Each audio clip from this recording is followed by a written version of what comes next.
Hi, everyone. It's nice to be back. As everyone knows, I always enjoy these lectures. I hope at some point in the future we can actually do them again in person. But this has been working out fine to do them virtually. So it's nice to see everybody. I've gotten to know more people as people have come into the clinic, which is great. And it's always nice to see some familiar faces as well. So today we're going to talk about strategies to improve and prevent back pain. This is going to be a pretty kind of generalized, generic lecture. Without knowing people individually, it's really hard to give specific recommendations for somebody who may have a specific back problem. But the things that we'll go over today, I think, are pretty applicable for everyone. And then certainly if you have a history of back pain and you really would like more one-on-one attention, we're here at the GW Outpatient Center.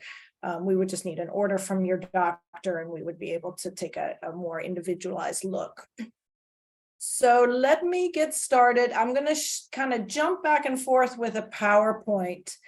We're going to talk about posture. We're going to talk about body mechanics. We'll get into what happens with muscle spasms, some stretches, some strengthening exercises, and we'll actually practice those. And then we'll talk a little bit more in detail about spinal stenosis, since that's one of the most common reasons that older people have back pain. So I will go into that one a little bit more. So let me see if I can share my screen here. Let's see.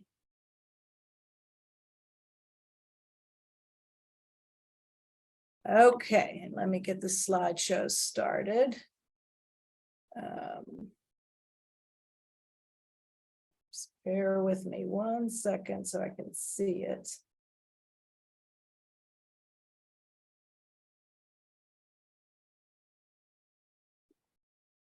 Okay, I think we're good, right? Everyone can see that first slide.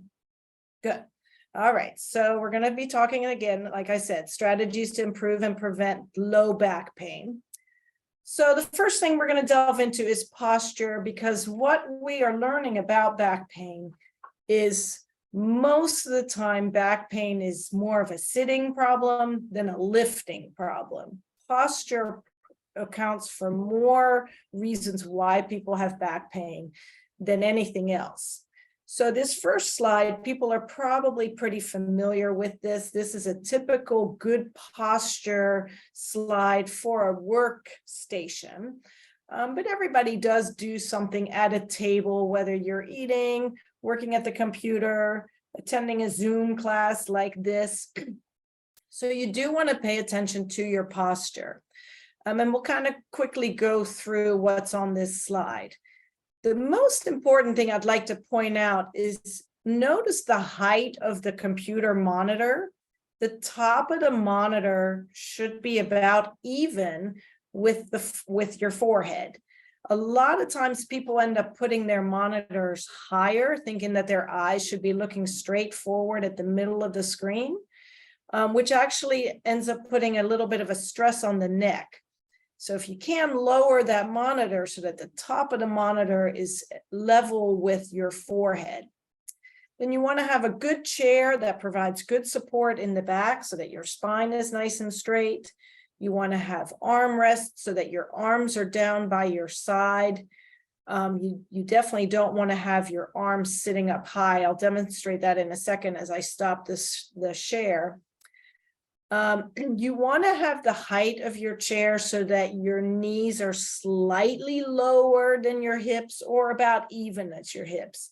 If a chair is too low and your knees are sitting higher than your hips, that's a quick way to ask for back pain, problem with muscle spasms in the back. And then you want to have your feet be supported on the ground. You don't want to have your seat be so high that your feet are dangling. Now, most of us, when we get into trouble, it's not necessarily when we're sitting at a computer or at a desk. It's when we're more comfortable, like this lady on the couch. You can see on the right side, she looks comfy with her legs up. but she doesn't have enough support behind her back. Therefore, her back is quite rounded. And then if you look on the left side, having more support behind her back, she even has a pillow behind her head, allows her to have better support. And she even has a little rolled up towel or pillow to support her arms. So if you really want to get comfortable, watch a movie, something like this. So she's sitting with her back against the back of the couch. She's not sitting against the armrest. And her legs are up, probably on some type of a footstool with a cushion underneath, but good full support behind her back as opposed to just the armrest of the couch. Now, let me stop my share here. So in addition to that, one of the things that most of these pictures don't show is the problem with twisting. So if we're at the computer, working, attending a Zoom, make sure your monitor is directly in front of you. Make sure your monitor is not sitting on the side. You see, I don't know if you can see, I kind of twisted myself now. And a lot of times we get lazy. We're doing one thing over here, and then we're looking at the monitor over here, and then we're back here. Or people that have two monitors, that's a common thing now. Sometimes people have two monitors. If you're doing a lot of sitting where you're rotated, the back does not like that. Your muscles are much more likely to go into spasm. Same with the lady who was sitting on the couch. I want everyone to think about when you're in your favorite chair or on the couch watching TV, where is the TV in relation to where you are? If you're having to twist your body to see the TV, and you're going to sit that way for a half hour, hour, or longer, again, those back muscles are much more likely to go into spasm, much more likely to have nerve impingement. So twisting is just as important as the other slides that I showed you. Even if you think about meeting a friend and you're sitting on a park bench on a beautiful day, try not to sit rotated to have a long discussion with that person. See if there's a way where you can both be sitting straight and facing each other. It's okay to have be rotated for just a couple of minutes, but definitely not for an extended period of time. Let me go back to my screen here. Okay, let's see. Can people see the slides now? Okay, all right, so here's a couple more. Just what's wrong with this picture. Again, not good support behind the head, way too forward of a head. This might not irritate his low back, it certainly will irritate his neck. This is a good example of somebody whose hips are lower than their knees. Remember that first slide, I said your knees really need to be even or lower, and he's rotated. And then this last one again, too far forward, not sitting up straight, not keeping that back up straight.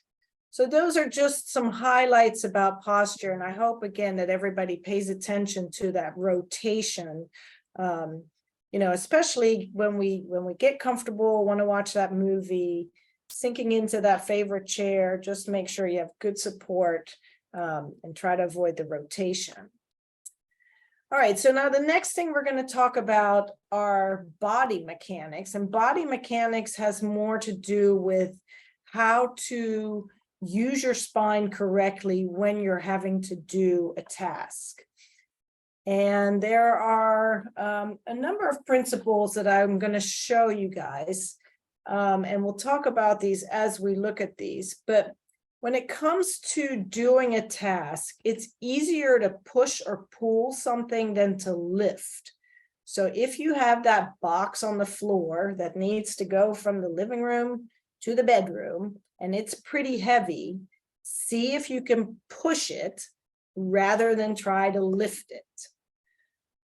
They make these wonderful sliders now. You know, if you have carpet and you need to move like a piece of furniture, you can get these things at the hardware store that go underneath the legs of the furniture. Again, the whole idea is sliding or pushing or pulling is better than lifting. I'll show everybody how to work with the object close to your body. Again, twisting is the kiss of death when it comes to the back. I'll show everybody how to avoid that. Reducing the load. So that either means getting help, get somebody else to help you lift, or if you have that big box that had to go from one room to the other, can you take pieces out of that box and lift several things, you know, make multiple trips with a smaller load. Setting the muscles in your back, we'll go over that extensively. And then the last one, changes in activity or position reduce fatigue. So if you had 50 boxes to move from one place to another, it's a good idea to break that up. Do 10 in the morning, do 10 2 hours later, rather than trying to do all 50, because again, changes in the activity help reduce fatigue and therefore help prevent muscle spasms or strain. So let me show people some of the things that we're talking about. So first, when we talk about body mechanics, we have talked about this in this class before. When we lift, we want to do what we call hip hinging. We want to move from our hips. We don't want to roll from our back. And if you want to practice hip hinging to get really good at it, I don't know if people can see, I just took a stick that we have in the clinic. You can use a broom at home or, you know, anything, any kind of dowel, or, and you're going to put one hand behind your back and one hand behind your head so that my spine is now flat against this stick. And so as I bend over, like if I'm trying to pick up something, I'm trying to keep my back and my head touching this stick, which is teaching me that I'm doing a really nice job hinging from my hips, not curling my spine. And I know we talked about that in the osteoporosis lecture already. Sorry, I have a little bit of a cold, so if my voice gets a little scratchy, I apologize. Okay, now the next thing that is one of those principles of body mechanics is keeping the item close to you. So if you have something on the counter, like a heavy cast iron pan, do not reach far away from your body and try to pick that up, because now I'm going to get a lot of strain on my back. You want to get as close to the object and then hold it close to you. You can even press it up against your stomach. Do not try to hold weight out away from your body like this, because it puts a lot more stress on those muscles in the back. So always put objects close to you. And that goes for like a basket of laundry, anything in the kitchen, picking up a bag of groceries, try to have it as close to you. And then when you do have it, we don't want to ever pick up something from the counter and then twist with weight in our hands. So what we want to do is bring it close, move our feet, and put it where it needs to go. So even if it's just like, oh, I just need to move it from this counter over to that table, try not to do a twist when it's something heavy. Bring the object close to you, turn your feet, put it where it needs to go. And then one of the principles is setting your muscles. As we go through some of the strengthening, you will get an idea of what your core muscles, that's this in here, what those feel like. So when you know, like, oh, I got to pick up this heavy box, I want people to think about drawing their belly button in, tightening their stomach muscles before they bend down and pick something up.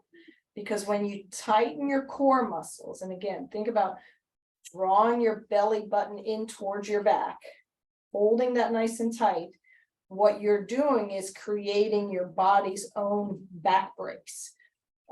So the muscles provide the support for the spine. All right, so those were just some examples of those principles of body mechanics. All right, let me go back to the PowerPoint here.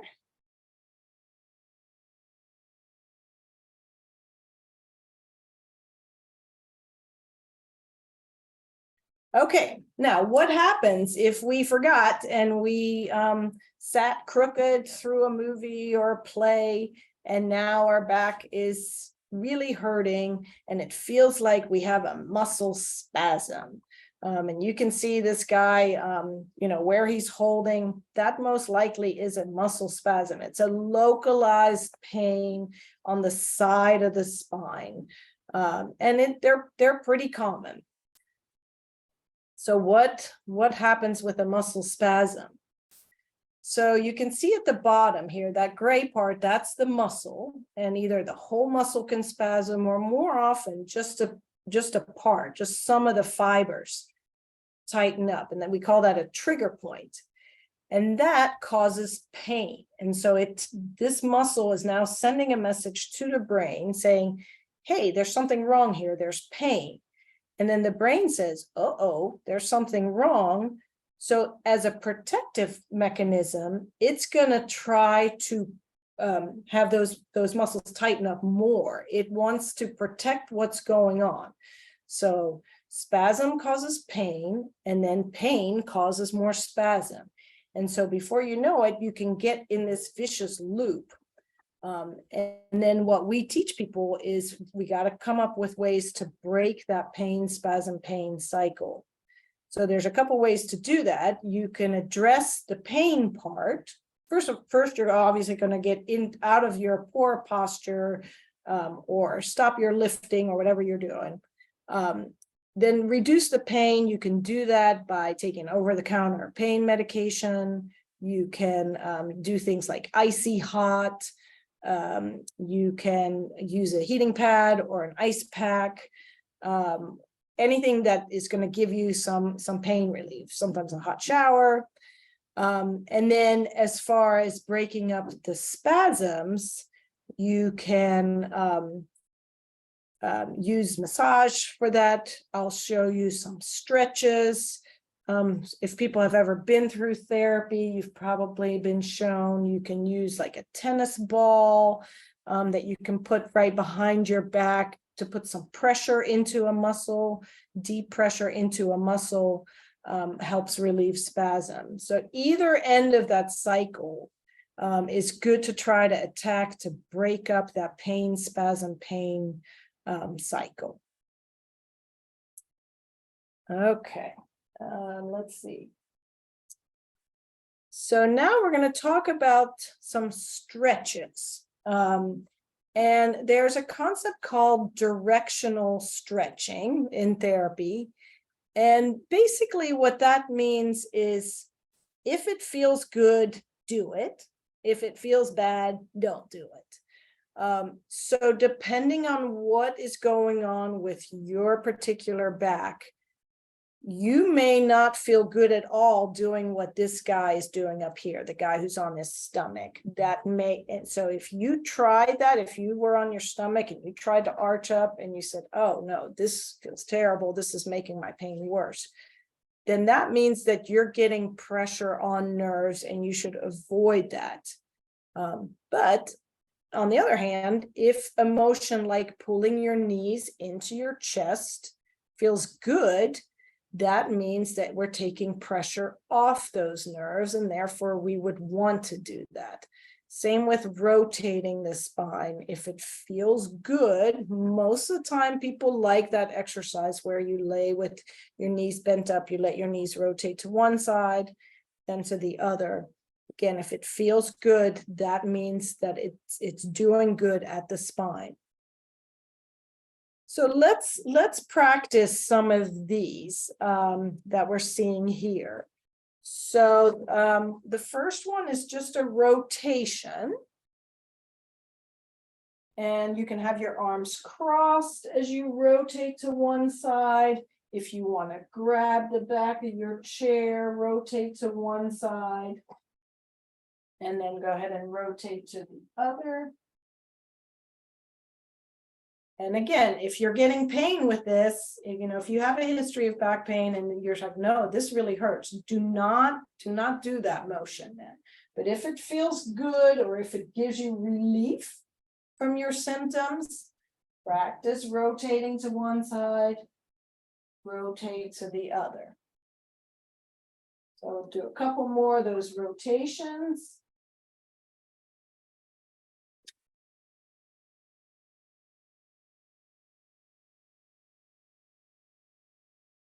Good. Okay. Hope everybody felt good with that. Now the next one, let's practice this one where we just bend over and let our backs stretch. And these stretches, normally when we do these are good to hold for 30 seconds.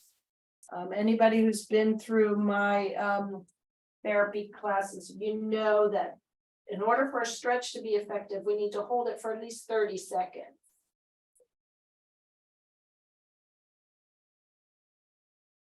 And most of the time, people do find that forward flexion, that bending, that is comfortable, that relieves their symptoms.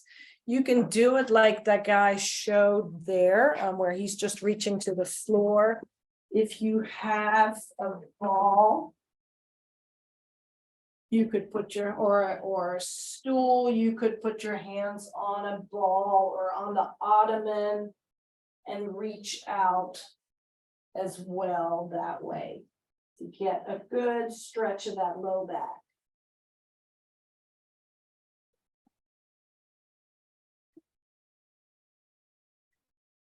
And you would get the same with if you laid on your back and pull the knee towards your chest, or pull both knees towards your chest.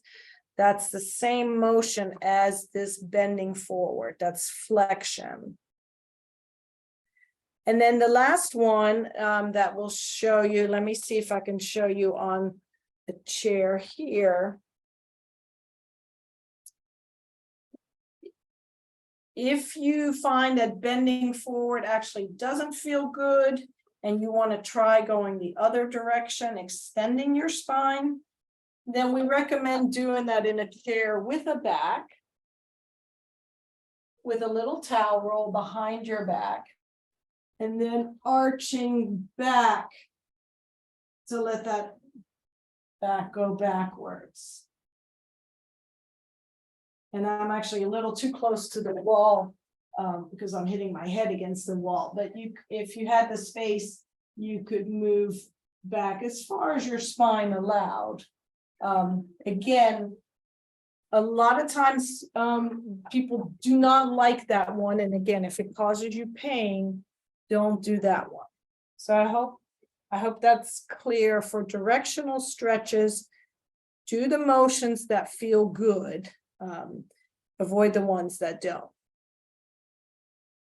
All right, let's see.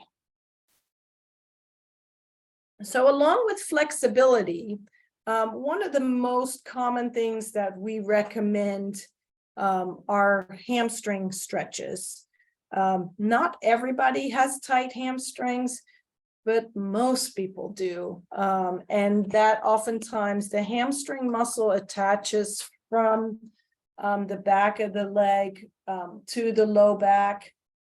So if that muscle is tight, it oftentimes contributes to problems with back pain. And I just realized as I was showing those exercises, I was sharing my screen, wasn't I? Yeah, so let me stop the share for one quick second. So sorry about that. So I was demonstrating, but then I was realizing, oh, they can't see me. So we did the forward flexion. You could do it straight down to the floor like this. Or if you had a ball or like a stool or an ottoman, you could do the forward flexion straight this way. And then I showed the one with a roll behind your back in a regular chair and bending back. And only if that feels good and relieves symptoms would you want to do that. So if you have no pain and you just want to have some general exercises to keep your back more flexible, totally fine to do any of those. If you do have pain, only do the motions that feel good. Okay, sorry about that. Let me go back now to the screen.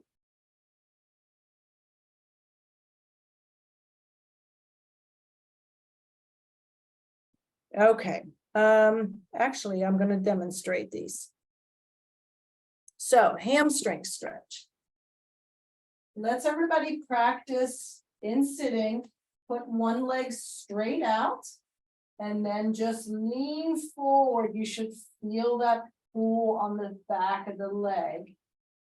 And again, you would want to hold that for about 30 seconds.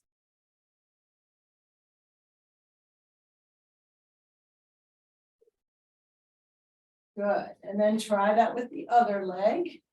I'll swing myself around here. So my leg is straight out, and then I'm leaning forward.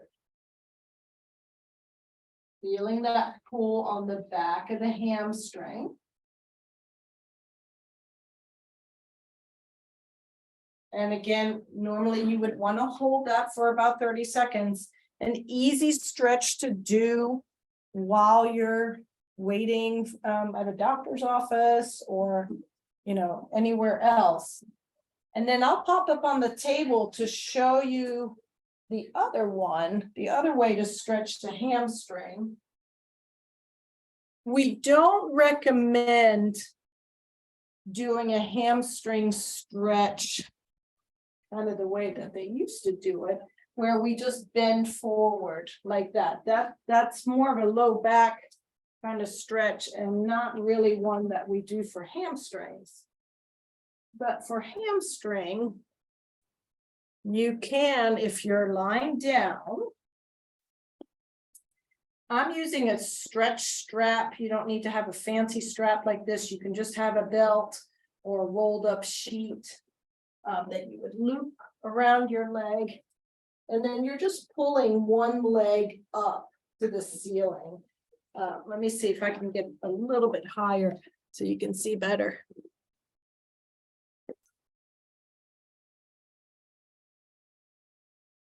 And you would pull as far as you could. Keep your knee nice and straight so that you get that stretch in the back. And again, you would hold that for 30 seconds. And normally when we recommend this, it'd be 30 seconds, 3 times each leg. So a great way, something to try if you're like, yeah, my back has been bothering me. I'd just like to try something. Doing a hamstring stretch like that will not hurt. And there's a good chance that that will alleviate some of your symptoms. All right, so now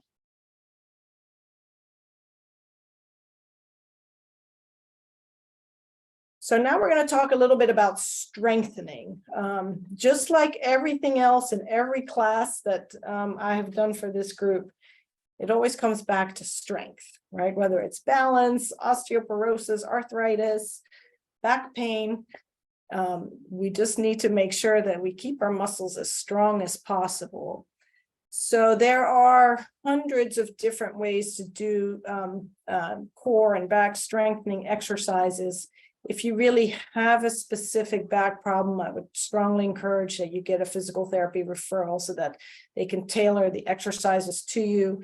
I'm going to just show some that I think anybody can do that are quite helpful. And I'll just demonstrate these. All right, so the first one, if you have a ball, you can do this with a ball. But if you don't have a ball, you can just have your hands on your desk. And all you're going to do is you're just going to push down. If you had like a big cushion or something like that, you could do this with something else. Or like I said, just push your arms straight down, like you're trying to push the desk through the floor. And what you will feel is you will feel your stomach muscles tighten up. So you want to sit with nice straight posture, push down 1, 2, 3, 4, 5. And again, 1, 2, 3, 4, 5. Good. 3, 2, 3, 4, 5. 4, 2, 3, 4, 5. Make sure you keep that back nice and tight. 4, 5. Good. And these do work really nice if you have something that you can press right into like a ball. You can even see kind of when I do it, you can kind of see my stomach muscles tighten up. Much better way to kind of engage those stomach muscles than the sit-ups that we used to do in our gym class. Okay, now the next one is a nice way to engage those core muscles. And you can either do this seated or standing. I'll show you first in sitting, and then I'll probably do it in standing. You're gonna sit up nice and tall. You're gonna draw that belly in. Remember, like I talked about before, draw the stomach muscles in. And then all you're gonna do is you're going to march while you're holding those stomach muscles nice and tight. You can also do this in standing. Draw those muscles nice and tight. And now you're going to march. But the key is to keep drawing these stomach muscles in. If you're just kind of letting everything hang out, you're not getting the benefit.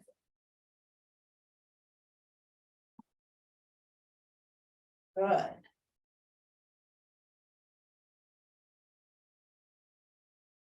If this is hard from a balance standpoint, it would be better to do it sitting to get the benefit of the exercise. Because the minute you start holding on for balance, then these muscles aren't having to work as hard. So if you can't do this without holding, it would be better to do this in sitting.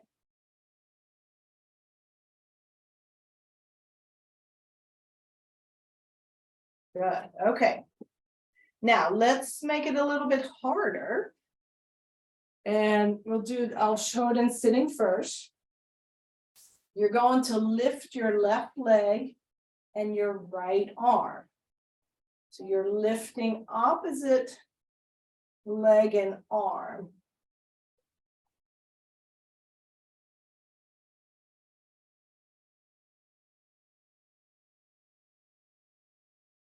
Good. And if you wanted to get fancy and say, oh, let me try that in standing, if you feel like your balance is good enough.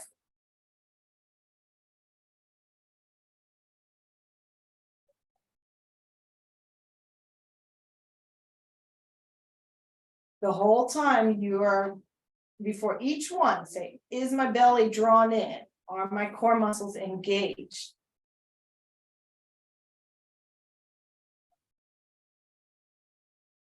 Good. And this one, as you could have, like that little picture I had in the PowerPoint slide, you can do this one. And we oftentimes recommend this, where people lie down and do a march. It's the same principle, drawing those muscles nice and tight. And then doing a march with the legs like that.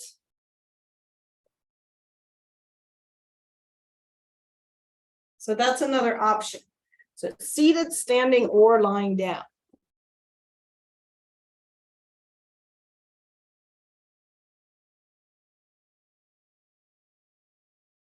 And then I have one more strengthening one. And again, this one can be done seated or standing. And this one is called a chop. And so we're going to sit with nice straight posture, right? That's always the key to getting this started. Back should be nice and straight. Hands are clasped together.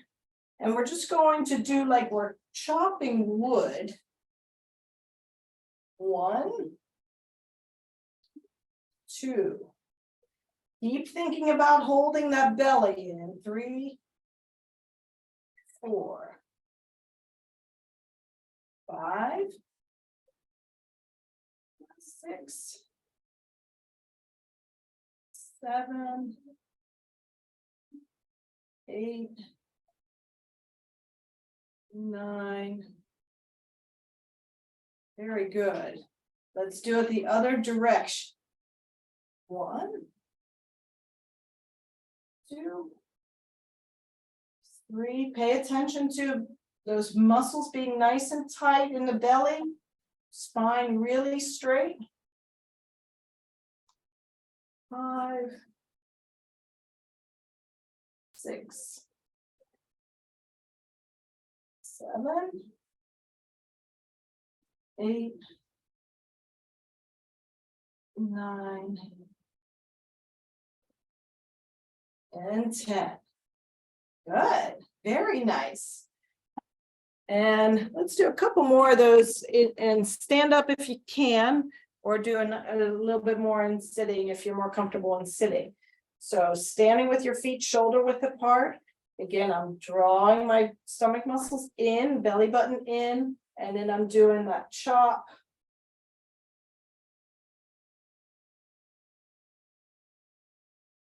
And you could, if you felt like I'm pretty good at this, you could do this with a 1 or 2 pound weight.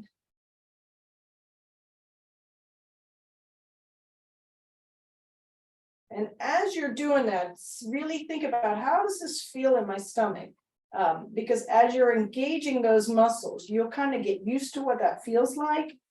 Let's switch directions.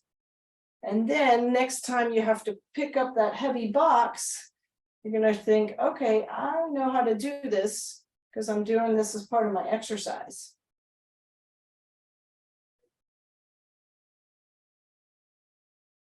And this one, again, seated or standing is fine. Sometimes some of our patients, if they're really good, we may, let me see if I can get in this low enough so people can see.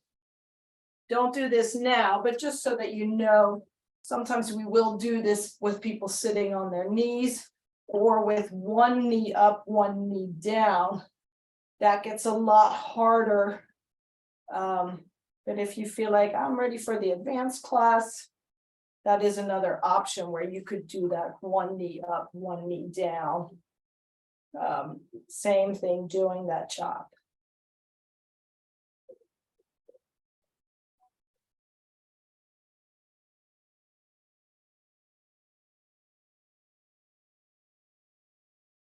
Okay. And I'll show one other one that's kind of a favorite of mine for back strengthening. So most of these we just did are all more abdominal front muscles. But we've done this actually in other classes now that I think about it. The one where we stand, so let's go ahead and stand. I'm just going to raise my table up a little bit.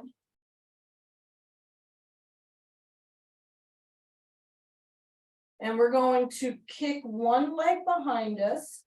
And while we do that, we're going to raise the other arm. So kick right leg behind you, lift left arm, left leg, right arm. Again, think about holding that stomach in, drawing that belly in while you're doing that.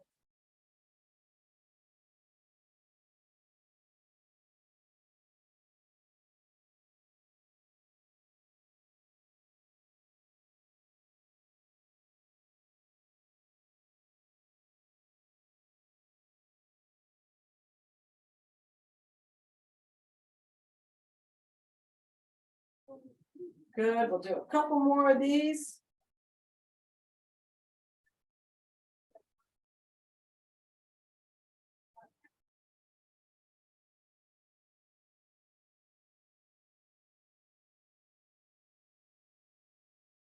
Good, okay.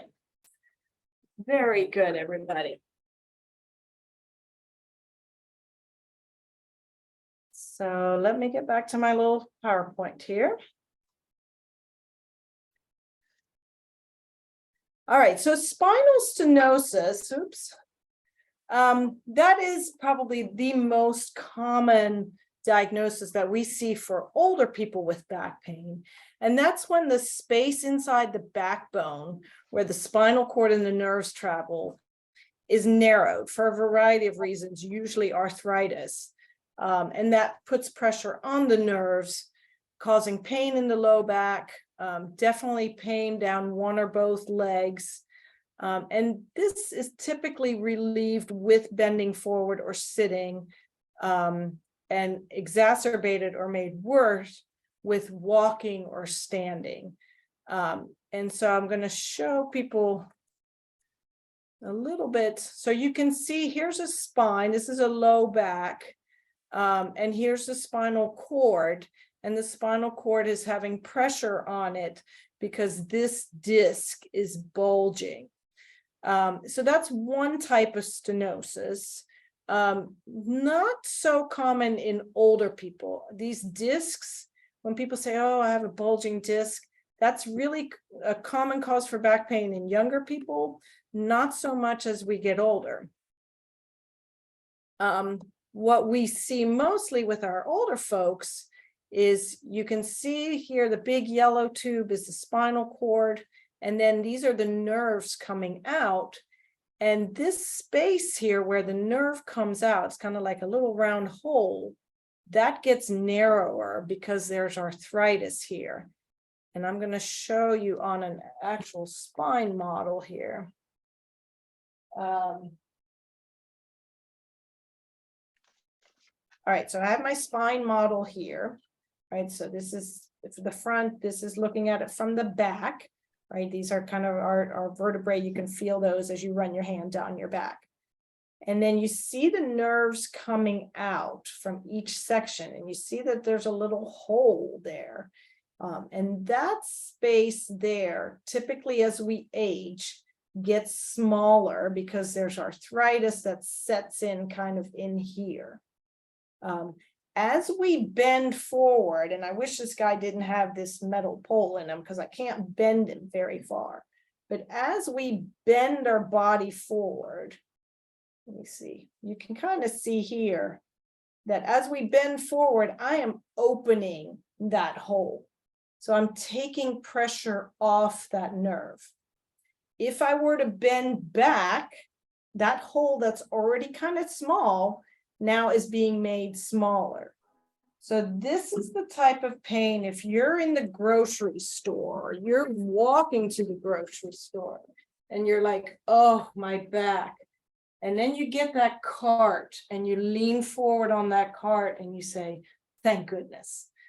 Most likely that is stenosis. You're leaning forward, you're opening that space, that hole that I just showed you on the model, taking some of that pressure off. And that, if you do have stenosis, depending on the severity, sometimes they do recommend surgery for that. If you're not a surgical candidate, or you just don't want to have anything to do with surgery, just know that trying to do a motion that relieves pain, which most of the time will be bending forward. So sitting down, leaning forward, or even if you're walking, if you can stop and just lean forward, take a little pressure off those nerves, then you can get back up and continue on. So I did want to talk about spinal stenosis just a little bit, since that is the most common thing that we see in our older population as far as cause for back pain. Let's see, I think I had one other slide that's just a summary slide. So just in summary, we talked about our posture. that sitting is often more a problem than lifting, especially that rotation. Really think about how am I sitting and how am I sitting for long periods of time, like when I'm watching TV. Thinking about the body mechanics, how are we lifting? Are we hinging from the hips? And are we keeping the weight close to us? And are we avoiding twisting? Are we getting help when we can? Are we sliding or pushing rather than lifting? We're going to stay flexible by stretching our hamstrings. We're going to do that directional stretching. If it feels good, we're going to do those motions. We're going to, of course, stay strong because that's important for everyone. And then we covered a little bit about the bending forward with the stenosis. All right, I have a little time for questions. Hi. Can you hear me? Yes, I can. Oh, okay, great. My name is Barbara.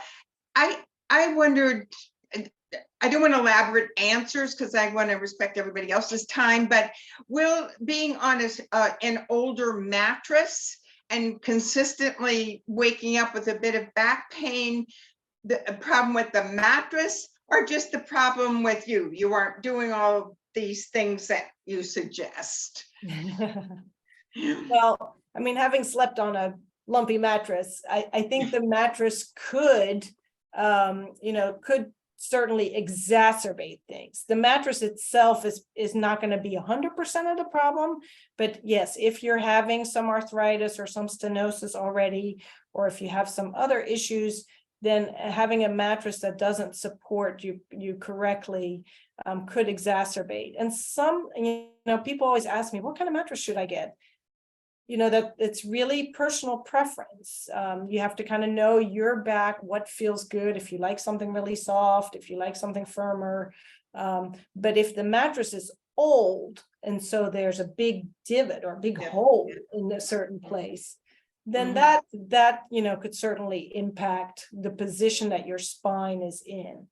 Would sleeping on your side versus your stomach have any ramifications in keeping your back healthy? Yes, well, so like I said, that's especially with the stenosis, anything that bends us back causes that space in the spine to get smaller. So being on your stomach is equivalent to bending back. So you may want to try that to see, okay, if I'm on my back with a pillow underneath my knees, or if I'm on my side.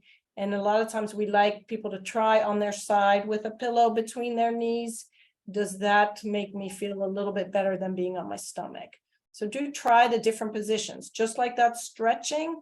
If it feels good, do it. If it doesn't feel good, if being on your stomach or being in a certain position on your bed doesn't feel good, see if a different position gives you some relief. Thank you. There's a couple questions that came in through the chat. Someone asked about how to access the recording and contact information for Dr. Janson. I will put that in the post-event email that I will send to everyone, so we don't need to worry about that now, but stay tuned for the post-event email with the recording and information like that. And then there were two specific questions about whether two specific activities to see if they were good ideas or not. The first being, is squatting to pick up a box a good idea or not? And then the second question asked, is the frequent twisting, rotating of the waist in Tai Chi not advisable? Or dragging things in a grocery cart, is that also not advisable? So sort of three specific examples. Great questions. Very good. So as far as the squatting, you will hear people say, oh, you got to lift with your legs. You got to bend down and lift with your legs. Yes, that's a good thing, but not everyone's knees can tolerate that. We know that this is really hard for some people. So as long as you hinge from the hips, keeping that back straight, you can lift with less bending of the knees if your knees do not allow you to come down and lift with the knees. That's where we teach that hip hinging. So if you can bend the knees, lift, but if you can't, as long as you're not rolling your back down, keeping that back straight, then you're still okay. And then the other question was the Tai Chi. So Tai Chi is fabulous. We love it for lots of reasons.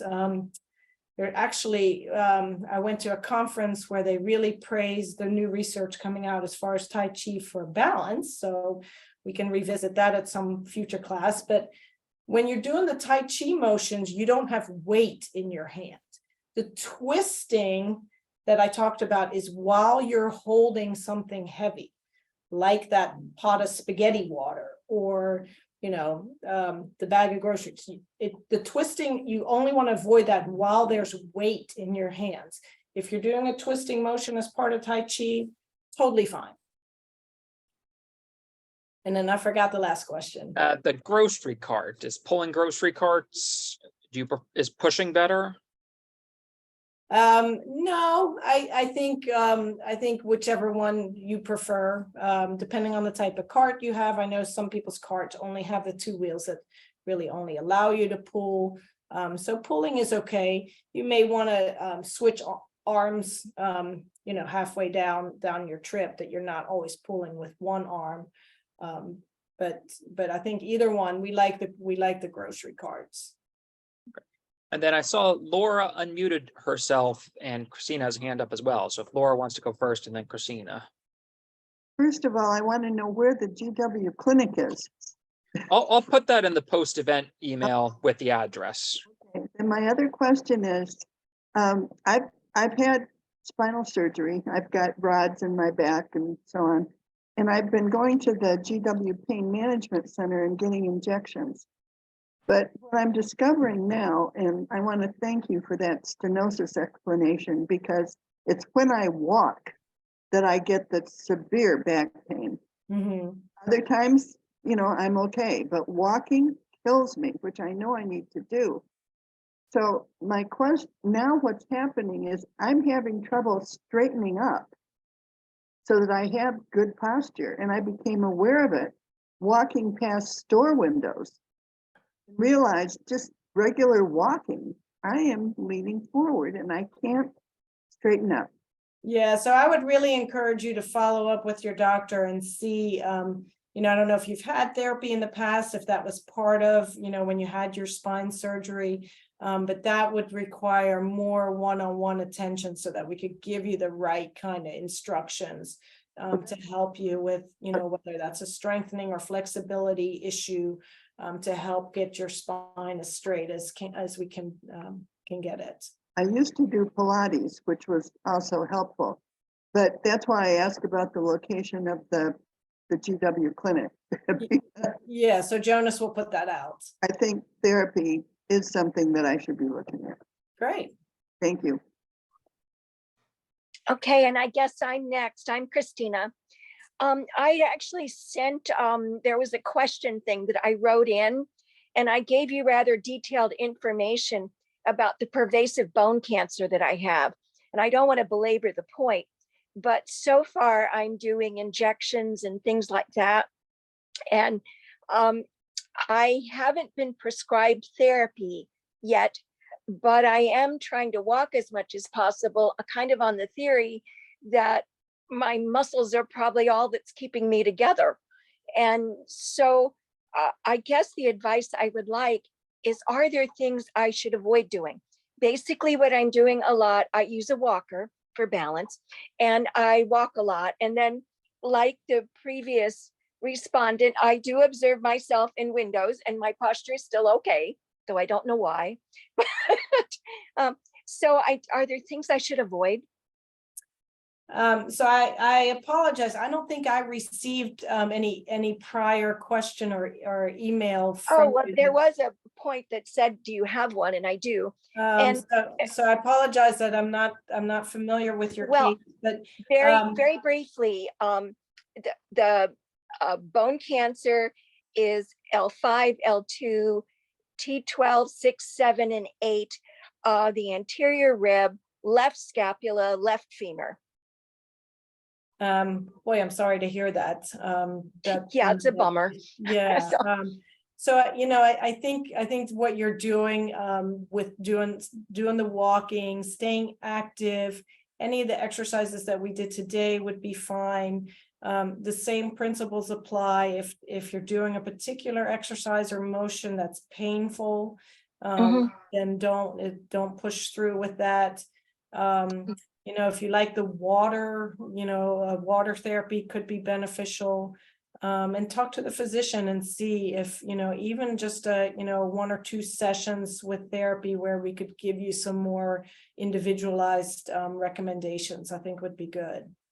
Yeah, and I guess they wanted to do more injecting or whatever before doing that. That's first, okay. But I was afraid of hurting myself, and I don't want to make things worse. Right, So- no, you won't, and you're right, you want to keep your muscles as strong as possible to help support that skeletal system. Okay, thank you. Okay, this was great, thanks everyone, sorry about the little mix-up where I was sharing my screen and thinking that Thank people you. see me, but you know, always Excellent enjoy these. program. And then I'll talk with Nadia about some ideas for the next one. Thank you so much. Thank you. Okay, good to Thank see you. everybody. Excellent. Thank Bye-bye. you. Bye. Thank you. Bye.